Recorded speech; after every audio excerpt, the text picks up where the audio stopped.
Hello friends, welcome to Khaja blogs. అందరికీ నమస్తే friends. ఈరోజు వచ్చేసి మనం ఖమ్మంలో ఉన్నటువంటి రాపర్తి నగర్ దగ్గర ఉన్నటువంటి పెద్ద కూరగాయల రావడం జరిగింది.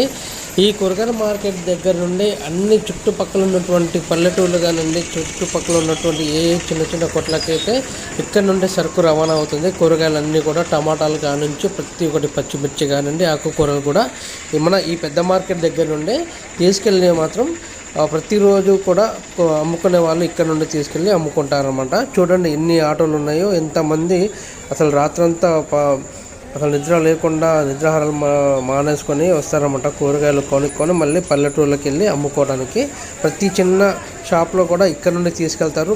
ప్రతి ఒక్క పల్లెటూరుకి కూడా ఇక్కడ నుండి వెళ్ళిపోతాయన్నమాట. చూడండి చాలా చాలా ఎంత రద్దీగా ఉంది, ఎంత హడావుడిగా ఉందన్నమాట. నిజంగా ఫ్రెండ్స్, ఇంత ప్రతిరోజు కష్టమే. చూడండి ఆడవాళ్ళు, మగవాళ్ళు, పెద్దలు, పిల్లలు చాలామంది కూడా ఉన్నారు. నిజంగా చాలా కష్టం అన్నమాట. చూడండి ఇంత కష్టపడుతున్నారు. మొత్తం కూరగాయలు చూడండి ఏ విధంగా ఉన్నాయి. కూరగాయలు తీసుకెళ్ళి మళ్ళీ అమ్ముకుంటారన్నమాట. మన ఖమ్మంలో ఉన్నటువంటి రాపర్తి నగర్ దగ్గర ఉన్నటువంటి పెద్ద మార్కెట్ ఇది. ఓకే ఫ్రెండ్స్, వీడియో నచ్చితే లైక్ చేయండి, షేర్ చేయండి, కామెంట్ చేయండి.